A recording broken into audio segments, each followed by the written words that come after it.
간단히 정리하면 면역력에 대해서 그렇게 말씀을 드렸습니다.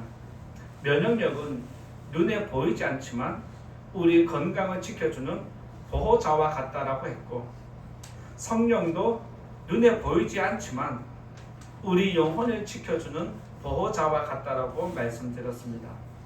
따라서 우리 성도님들은 건강을 지키는 것도 중요하지만 우리 영혼이 더 소중한 것인 줄 아시고, 면역력을 높이기 위해서 노력하는 만큼 성령이 사라지지 않도록 여러분들의 영혼과 심령을 잘 관리하는 성도님 되시기 바랍니다. 면역력이 높으면 건강하게 살 수 있듯이 성령이 함께하는 사람은 거룩한 삶을 살아가게 됩니다. 면역력을 높이는 방법은 여러 가지가 있겠지만 면역력을 떨어뜨리는 방법도 여러 가지가 있습니다. 전문가들은 면역력을 떨어뜨리는 습관을 소개를 하는데 보통 7가지로 설명한 것을 봅니다.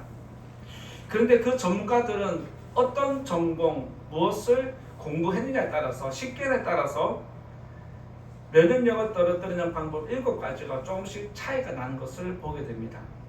그런데 전문가들의 의견 중에서 공통적으로 등장하는 내용이 있습니다. 그게 뭐냐면 면역력을 떨어뜨리는 7가지 중에서 거의 다가 겹치는 게 뭐냐면 첫 번째는 스트레스입니다. 면역력을 떨어뜨리는 첫 번째 주범은 스트레스고, 두 번째는 수면 부족입니다. 그리고 세 번째 전문가들이 지적하는 공통점은 영양 부족입니다. 스트레스와 수면 부족, 그 다음에 영양 부족은 바이러스에 대항하는 능력을 떨어뜨리고 감기를 일으키고 만성 피로에 젖게 만들고 두통과 소화불량을 일으키고 설사를 일으키는 것이 바로 면역력이 떨어진 결과입니다. 여기에 스트레스가 좀 더 가중되거나 더 심해지면 암세포를 일으키게 되고 암세포를 공격하지 못한다라고 이야기를 하고 있습니다. 그래서 지난 주일에 말씀드릴 때 스트레스가 모든 병의 원인이라고 이야기하는 것도 이것입니다. 즉 면역력은 우리 몸에 나쁜 것이 들어오면 그것을 공격해서 없애는 것입니다. 어떤 의사는 면역과 암세포는 시소를 탄다라고 그렇게 비교를 하기도 했습니다. 면역력이 높아지면 암세포는 내려가고 면역이 낮아지면 암세포는 올라간다고 이렇게 이야기를 합니다. 그만큼 암으로부터 우리의 건강을 지키는 것은 면역력이 매우 중요하다는 것을 가르침을 줍니다. 따라서 면역력은 우리 몸의 건강의 척도와 같습니다. 마찬가지로 성령도 우리 영혼의 건강 척도와 같다는 것을 기억해야 합니다. 성령이 함께하면 우리는 세상의 악을 대항하는 힘이 생겨납니다. 성령이 우리와 함께 하시면 우리들은 세상의 시험을 이기기도 하고 피해가는 지혜가 생기기도 합니다.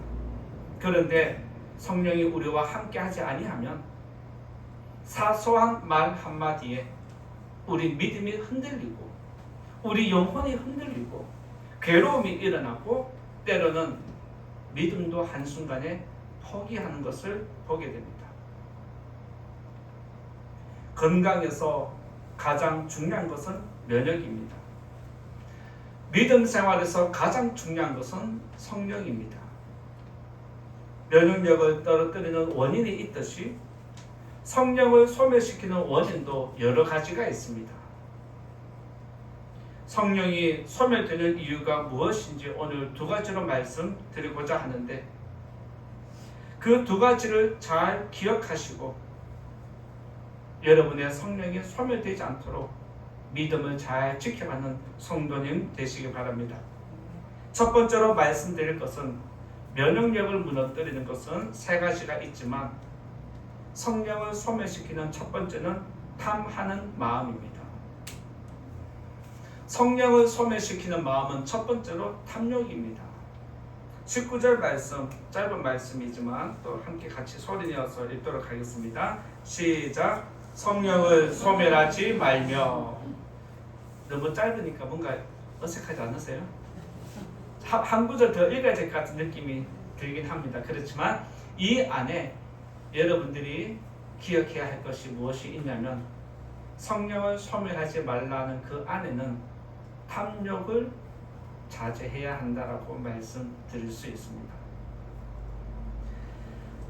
성령을 소멸시키는 것은 제가 첫 번째로 탐욕이라고 말씀드렸습니다. 이것은 여러분들이 꼭 기억해야 할 것은 성령은 우리와 함께 한다는 걸 전제하고 있습니다. 성령을 소멸시키지 말라는 것은 지금 성령은 여러분들과 함께 있다는 뜻입니다. 믿으시기 바랍니다. 성령이 우리와 함께 있기 때문에 이 성령이 소멸되지 않도록 하는 게 우리 믿음 생활은 굉장히 중요하다는 뜻입니다. 여기서 소멸하지 말라는 헬라어의 원어를 해석을 해보면 이렇습니다. 소멸하지 말라는 헬라어 해석은 불을 강제적으로 진압하는 단어입니다. 불을 강제적으로 진압하는 것이 바로 소멸하지 말라는 뜻의 의미입니다. 이것을 좀 더 재해석하면 성령을 소멸하지 말라는 것은 성령의 능력을 억지로 누리지 말라는 겁니다. 성령이 여러분들에게 어떤 마음을 주면 그것을 외면하거나 억누르거나 피하지 말라는 겁니다. 때로 여러분들에게 하나님이 선한 마음을 일으키고 누군가를 위해서 기도하게 만들고 갑자기 기도하고 싶고 말씀 보고 싶고 교회 가고 싶고 하나님을 위하는 이 세상과 상관없는 하늘의 것을 추구하는 마음이 일어나면 그때 바로 반응을 하는 게 성령을 소멸하지 않는 것입니다. 만약 여러분에게 누군가를 돕고 싶은 마음, 기도하고 싶은 좋은 마음이 나왔는데 그것을 우리가 바쁘다는 이유로 해야 할 일이 있다는 이유로 다음에 하면 되지라고 하면서 덮어버리는 게 성령을 소멸시킨다는 의미와 같은 것입니다. 지난번에 우리가 강대상 바꾸게 된 계기를 말씀드렸을 때 제가 하나님이 이 강대상 바꾸는 마음을 주셨는데 어떻게 하시려고 라고 하면서 생각을 계속했을 때 한 분이 떠올랐던 것처럼 그렇게 떠올랐을 때 하나님께 믿음으로 맡기고 전화했던 그것이 바로 성령을 억누르지 않는 것입니다. 즉 하나님은 여러분들과 함께 하시기 때문에 여러분들에게 어떤 아름다운 마음, 좋은 마음, 선한 마음을 일으키시면 그대로 순종하는 게 여러분들에게 유익함이 있는 줄 믿습니다. 성령께서 여러분들에게 거룩한 마음을 주시면 거부하지 말고 한번 순종해보는 성도님 되시기 바랍니다. 때로는 일을 하다가 차를 타고 가다가 누구를 대화하는 중에도 순간순간 말씀을 여러분들에게 깨우침을 주시면 그 말씀의 의미를 한번 곱씹어 보십시오. 여러분 마음에 일어나는 말씀 한 구절이 여러분에게 떠오를 때 기도하고 그것을 내가 묵상하기 시작하면 여러분의 영혼에 여러분이 알지 못하는 혼란함을 하나님께서 잠재워 주실 겁니다. 하나님은 여러분들에게 말씀을 갑자기 엉뚱하게 일으키지 않습니다.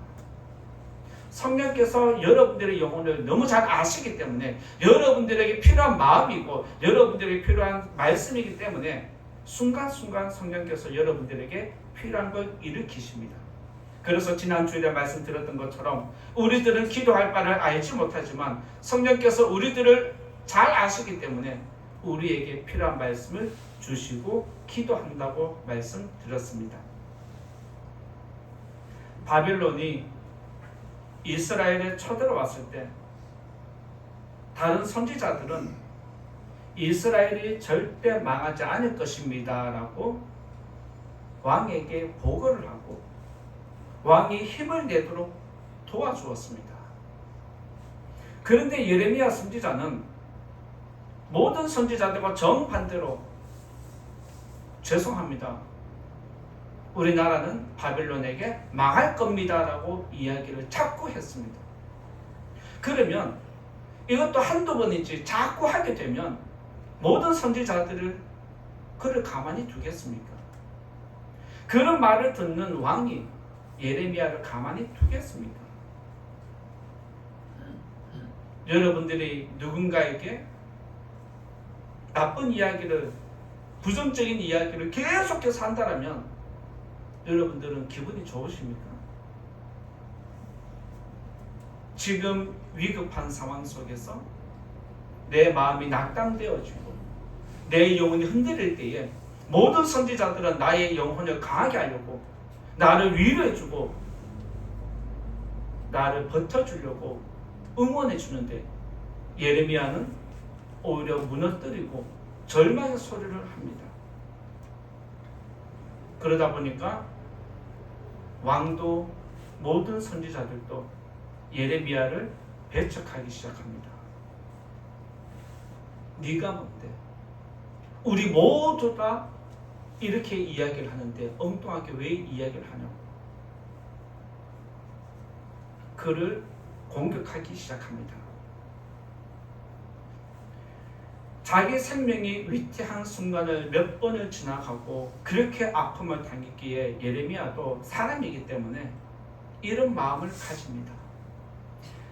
그 마음을 예레미야는 20장 9절에서 자기 마음을 이렇게 솔직하게 표현한 구절이 있습니다. 예레미야 20장 9절에 보면 내가 다시는 여호와를 선포하지 아니하며 내가 다시는 여호와의 말씀을 선포하지 않겠다는 그런 마음을 가집니다. 그리고 또 이렇게 이야기를 합니다. 그 이름으로 말하지도 않겠다라고 고백을 합니다. 그런데 중요한 게 여기 나옵니다.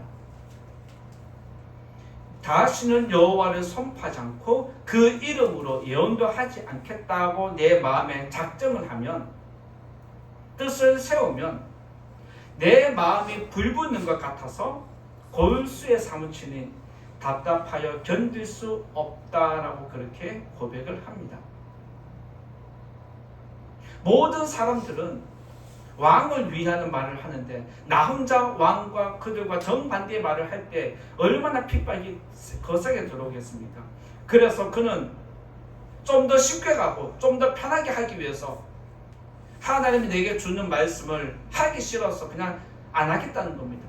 그런데 참으면 참을수록 그 영혼의 괴로움은 더 커져가는 것이 그에게 주어진 사명입니다.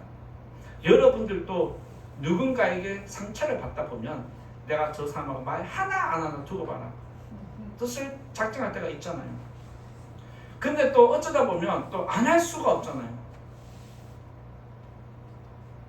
부모가 자식 간에 상처를 주고받다 보면 또 직장에서 사회생활하면서 말하다 보면 상처를 주고받다 보면 내가 저 사람과 얘기 하나 안 하나 두고 봐라. 이렇게 하지만 안 하면 안 할수록 괴로움은 커져가는 게 우리의 마음입니다.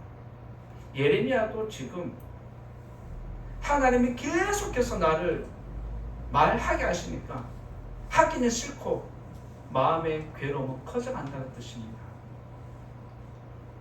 이처럼 성령은 우리 안에 거룩한 마음을 지속적으로 일으키십니다. 내가 하기 싫다고 하지 말라는 게 아닙니다. 반드시 해야 할 것이라면 하나님이 나를 답답하게 해서라도 하게 하십니다. 예를 들면 최근에 이런 일이 있습니다.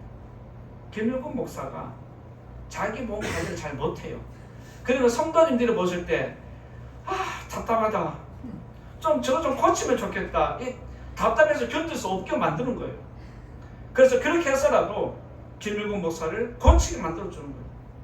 하나님도 예레미야 선지자를 통해서 답답한 마음을 주시고 말씀을 계속해서 전하도록 만드는 것입니다. 그런데 우리는 그 마음을 억누르고 내 마음대로 행하고 싶은 경향이 있습니다. 하나님은 우리에게 좋은 마음을 주시고 좋은 말씀을 주셔서 이렇게 해라, 자꾸 긍정적으로 빛을 일으키는 아름다운 일들을 자꾸 일으키기를 원하는데 내 마음에서는 굳이 내가 왜 해야 돼? 반항하고 싶은 마음, 상대방이 마음에 안 들면 더 안 하고 싶은 마음이 우리에게 있는 것입니다. 여러분들이 잘 알고 있듯이 성경에서는 하나님을 인격적인 분이라고 설명을 하고 있습니다. 하나님을 인격적으로 설명한다는 것은 성령도 인격적인 분이라는 뜻입니다. 성령께서 일으키시는 거룩한 뜻을 우리가 거부하고 짓눌러 버리면 거룩한 능력이 이제는 사라지기 시작한다는 걸 기억해야 됩니다. 여러분들이 누군가를 미워하는 마음을 품고 그 상대방을 대하면 사람은 영적인 존재이기 때문에 저 사람이 나를 싫어하네라고 알게 됩니다. 느끼게 되어 있습니다. 말을 통해서 느끼게 되든 행동을 통해서 느끼게 되든 그 사람의 무언가를 통해서도 시상하기도 내가 저 사람 미워하는 거 상대방이 다 안다는 거예요. 바로 인격적인 존재는 서로 통한다는 겁니다. 그런데 내가 저 사람을 미워하면 그 사람도 나를 어떻게 해요? 미워하기 시작하는 겁니다. 바로 이것이 우리 안에 선한 마음을 소멸시키는 것, 성령의 능력을 소멸시키는 것입니다.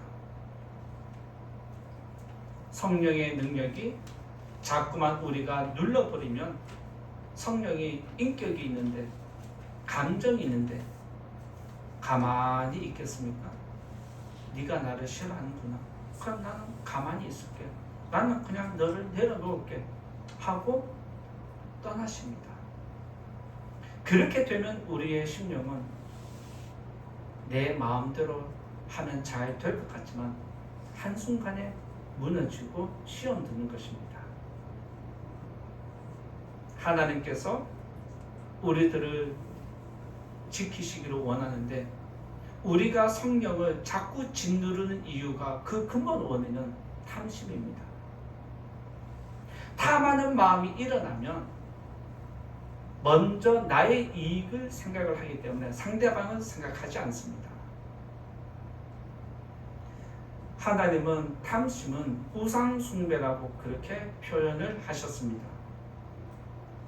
우리가 탐심을 품는 순간 우리 영혼은 하나님을 떠나는 것과 같습니다.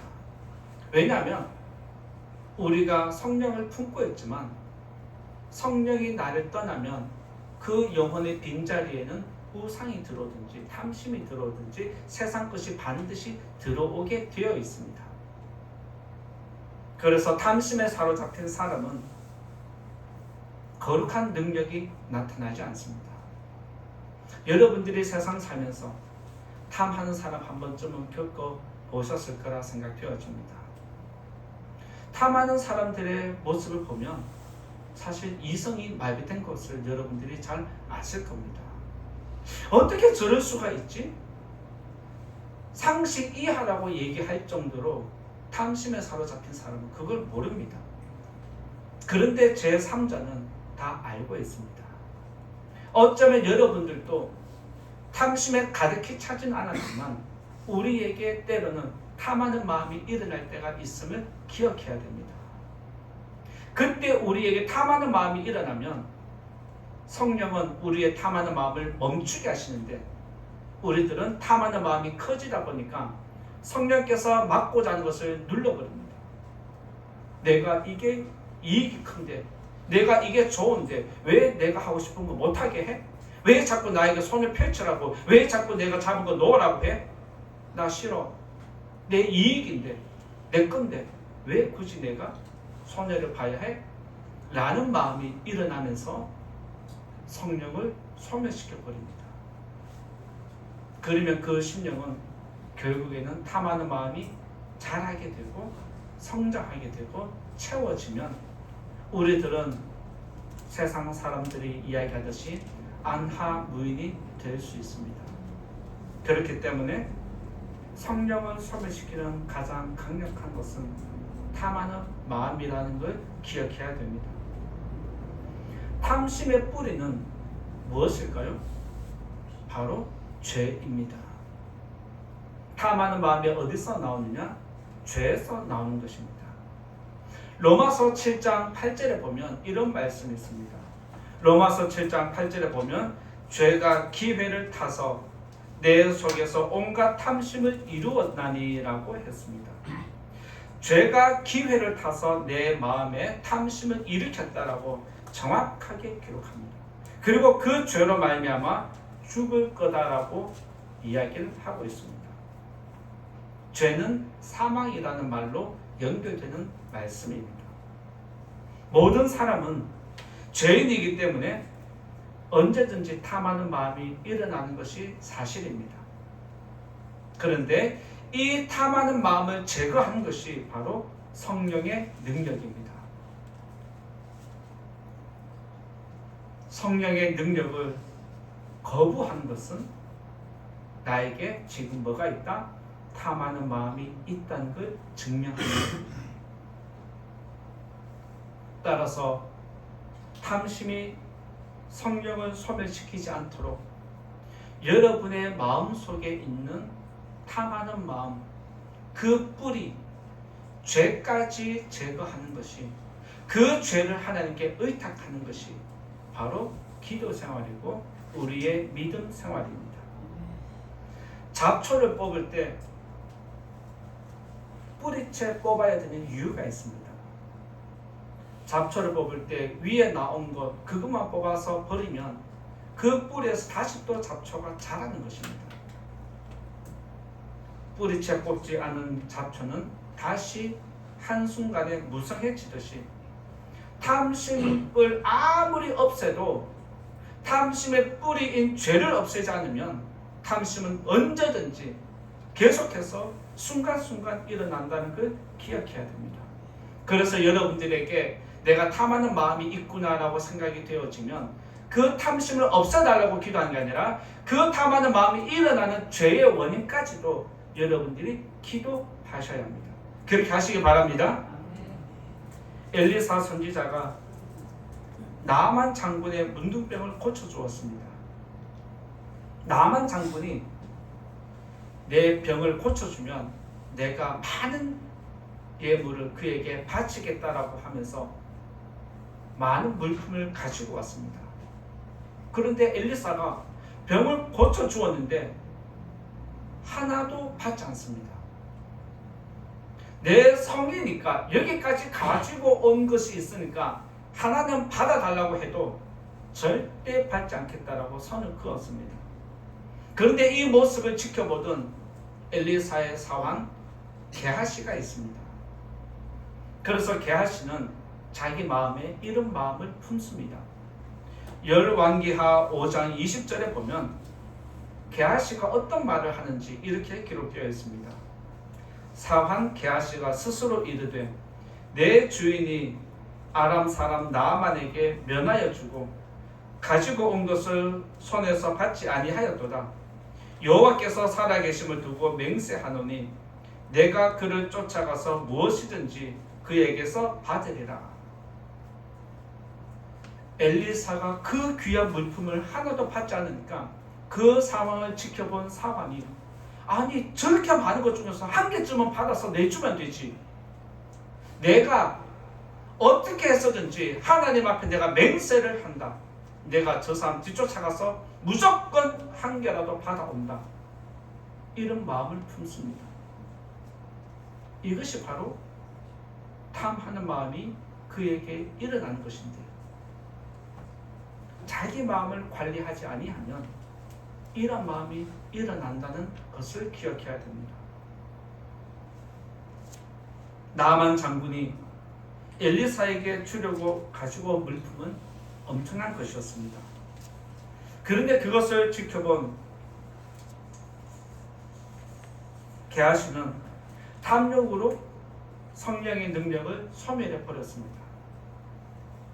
야고보서 1장 15절에 보면 욕심이 잉태한즉 죄를 낳고 죄가 장성한즉 사망을 낳는다라고 그렇게 말씀하고 있습니다. 따라서 여러분들에게 임하신 성령을 짓눌러버리고 소멸시키는 가장 큰 원인은 탐심이라는 걸 기억해야 됩니다. 우리에게 탐하는 마음이 언제든지 있고 언제든지 일어날 수 있기 때문에 그 탐하는 마음을 관리하지 아니하면 성령의 능력도 한순간에 사라질 수 있습니다. 이 사실을 꼭 기억하고 여러분 안에 있는 탐하는 마음을 제거해 달라고 기도해야 하지만 그보다 더 깊이 들어가서 탐하는 마음이 어디서 일어나는지 그 죄의 원인까지 찾아가서 뿌리채 뽑아내는 우리 성도님 되시기를 예수님 이름으로 부탁을 드립니다. 두 번째 말씀드릴 것은 두 마음이라고 이야기를 하고자 합니다. 두 번째는 성령을 소멸시키는 두 번째는 두 마음이라고 이야기를 하고자 합니다. 19절 한 번 더 같이 읽어보겠습니다. 시작. 성령을 소멸하지 말아야 하노. 데살로니가전서 몇 장 몇 절? 이제 이 정도는 외우시겠죠? 네, 오늘 이 말씀이 일주일 동안 여러분의 기억 속에 마음판에 잘 새겨져서 짧은 내용이니까 한번 좀 기억하고 되새긴다면 여러분들의 영혼을 지키는 데 유익함이 있을 줄 압니다. 성령을 소멸시키는 두 번째는 두 마음이라고 했는데 두 마음은 성도님들이 잘 알고 있듯이 하나님을 섬기고 싶은 마음과 세상을 섬기고 싶은 마음이 한 공간에 공존하는 것을 이야기합니다. 마음은 하나입니다. 마음은 하나인데 하나님도 섬기고 싶고 세상도 따라가고 싶은 마음이 있다는 겁니다. 질문 드려볼게요. 이런 마음이 여러분들에게 있습니까? 없습니까? 다 있죠. 네, 있는데 그 강도의 차이일 뿐인 것이고 빈도의 차이일 뿐입니다. 목회자인 저도 있는데 여러분들에게 없다고 하는 것은 거짓말이라 생각을 합니다. 성령과 죄는 함께 할 수 없다는 거 알고 계십니까? 성령과 죄는 함께 할 수 있다 없다? 없다. 그러면 두 마음이 하나님을 섬기고 싶은 마음과 세상을 섬기고 싶은 마음이 공존할 수 있다 없다? 없는데 우리는 그렇게 하고 있는 거잖아요. 안 되는 줄 알면서 그렇게 하고 있는 겁니다. 물과 기름이 섞일 수 없는 것처럼 성령과 죄는 섞일 수 없습니다. 혼합이 되지 않는 성질입니다. 천국과 지옥이 합쳐질 수 있을까요? 그것도 안 되잖아요. 빛과 어둠도 하나 될 수 있나요? 하나 될 수 없습니다. 빛이 어둠을 삼키든지 어둠이 빛을 삼키든지 성질이 다른 것은 한 곳에 공존할 수 없습니다. 그래서 하나님은 내가 머물러 있는 거룩한 심령에 죄가 들어오는 것 매우 싫어하십니다. 그런데 우리들은 자꾸만 넣고 싶어 하고 오히려 성령을 밀어내고 싶은 마음, 성령을 소멸시키고 싶은 마음이 우리에게 일어난다는 것입니다. 하나님께서 두 마음을 싫어하는 이유는 그만큼 우리 영혼이, 우리의 심령이 유혹에 쉽게 빠지기 때문에 그렇습니다. 두 마음을 품고 있으면 사소한 이익에도 귀가 번쩍 열립니다. 두 마음을 품고 있으면 세상의 유혹이 살짝만 스쳐가도 돌아보기 마련입니다. 그래서 하나님은 두 마음을 싫어하십니다. 두 마음을 품은 사람에 대해서 야고보서 1장 8절에 보면 두 마음을 품어 모든 일에 정함이 없는 사람이라고 정의를 내립니다. 두 마음을 품으면 이쪽도 기웃하고 저쪽도 기웃하고, 그래서 마음이 한쪽으로 정해지지 않기 때문에 항상 흔들린다는 뜻입니다. 이것을 좀 더 쉽게 말씀드리면 마음이 갈대처럼 움직인다는 뜻이고 마음이 갈대처럼 쉽게 바뀐다는 뜻입니다. 여러분들이 마음이 쉽게 변하는 사람 한번 잘 살펴보시면 저 사람의 마음이 이게 진짜인지 저게 진짜인지 헷갈릴 때가 있습니다. 바로 정함이 없는 사람은 이것도 하고 싶고 저것도 하고 싶고 이것도 잡고 싶고 저것도 잡고 싶고 하나님도 섬기고 싶고 세상도 섬기고 싶은 모습입니다. 그러다 보니까 이 마음이 이쪽으로 갔다가 저쪽으로 가니까 어떤 때는 믿음 생활 하는 것 같은데 어떤 때는 세상 사람이고 어떤 때는 세상 사람보다 더한 것 같은데 어떤 때는 교회 직분 잘하는 이야기를 하고, 그러니까 세상 사람들이 볼 때는 누가 보더라도 저 사람이 올바른 믿음인지 아닌지 헷갈리기 시작하는 겁니다.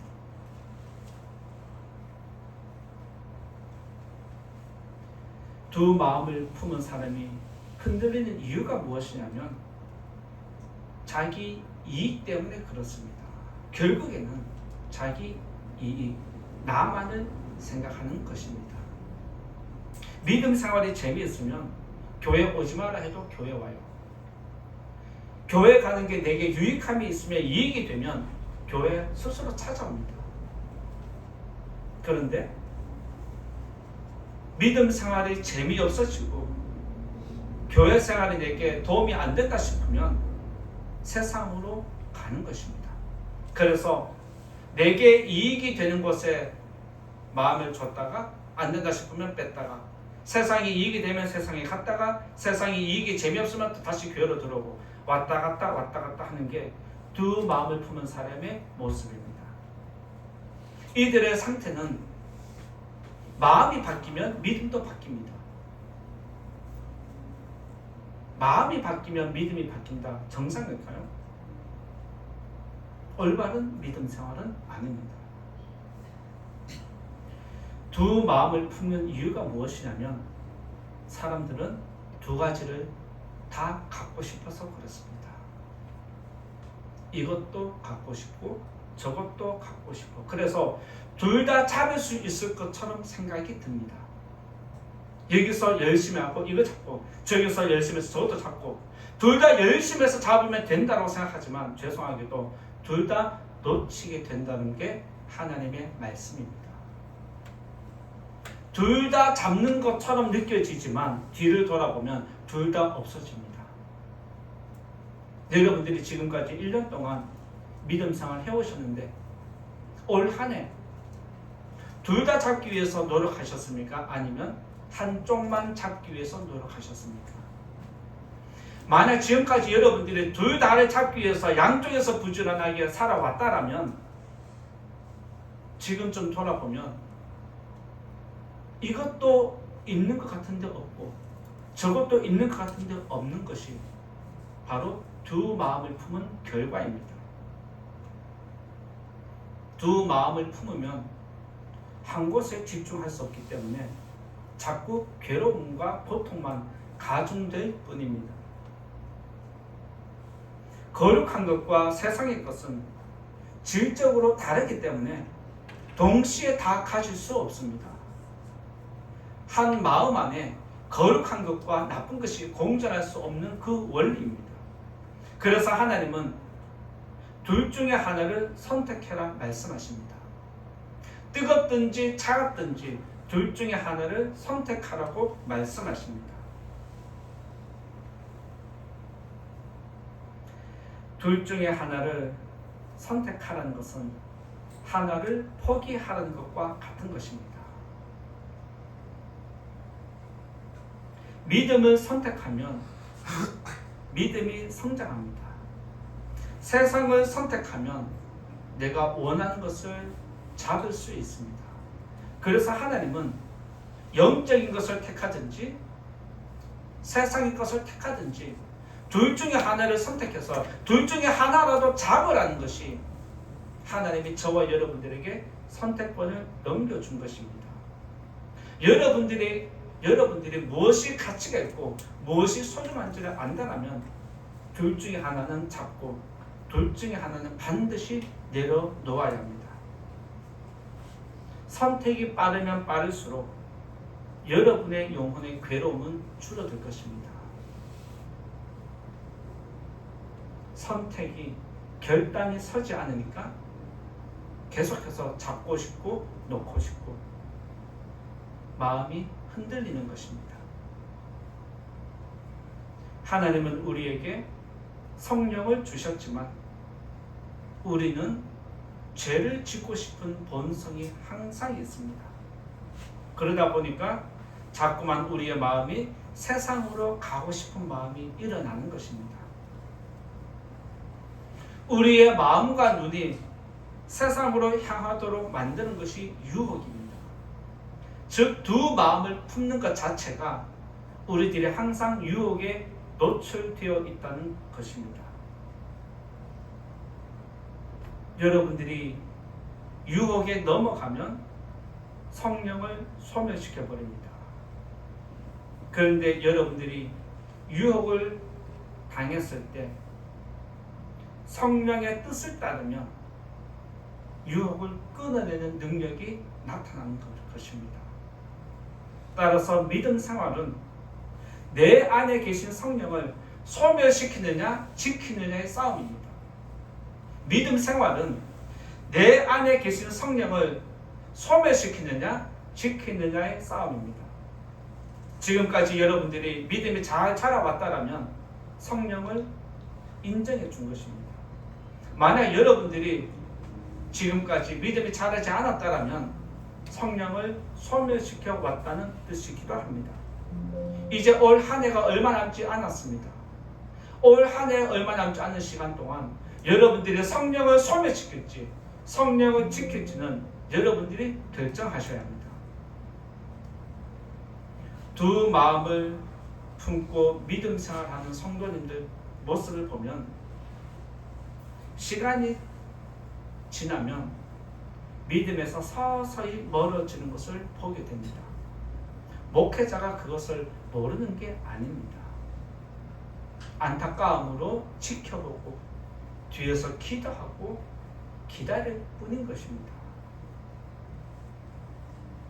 사람은 영적인 것보다 육적인 것에 먼저 눈이 열리고 마음이 가는 법입니다. 사도 바울을 옆에서 도와주었던 많은 제자들이 있었지만 결국에는 그를 떠나가는 모습이 성경에 기록되어 있습니다.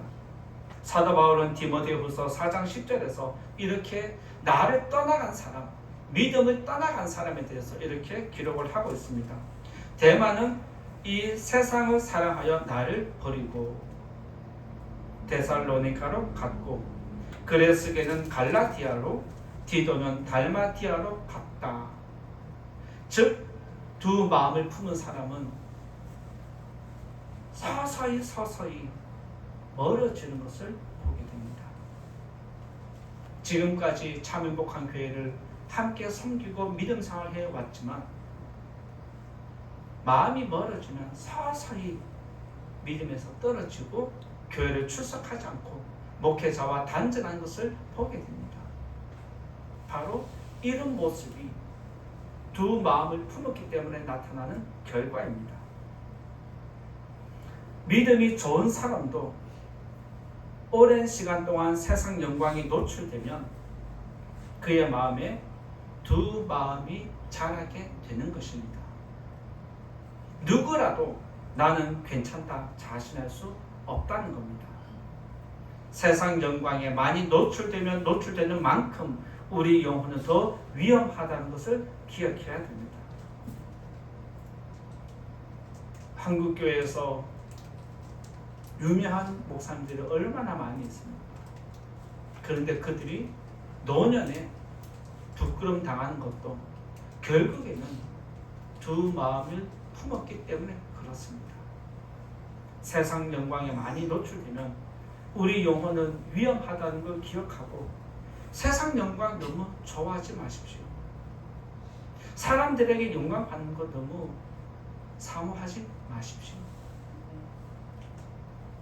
영광에 노출될수록 내 영혼은 위험하다는 걸 기억하고 여러분들의 심령에 두 마음이 일어나지 않도록 성령을 잘 지키시는 성도님 되시기를 부탁을 드립니다. 이제 결론의 말씀 드리고자 합니다. 성령을 소멸하지 말라는 것은 우리 안에 일어나는 거룩한 마음을 누르지 말라는 겁니다. 우리 안에 일어나는 거룩한 마음이 일어나면 순종하라는 것입니다. 그 다음은 하나님이 책임지십니다. 믿으시기 바랍니다. 거룩한 마음이 일어났을 때 억눌러 버리면 내 책임. 거룩한 마음이 일어났을 때 순종하면 아픔이 오더라도 하나님이 책임지십니다. 믿으시기 바랍니다. 성령을 따라 행하면서 하나님의 구원을 경험하는 성도님 되시기 바라고, 탐하는 마음과 세상으로 향하는 우리의 마음을 잘 지키는 성도님 되시기를 예수님 이름으로 축원드립니다. 말씀 생각하면서 같이 기도하면 좋겠습니다. 하나님, 오늘도 내가 성령과 함께 믿음 생활을 해야 되고 성령을 소멸시키지 않아야 함에도 불구하고 지금까지 살아오면서 성령을 소멸시키는 일들이 있었다면 용서해 달라고, 거룩한 마음과 말씀을 주실 때 눌러버리지 않고 순종하는 모습이 나타나게 해달라고,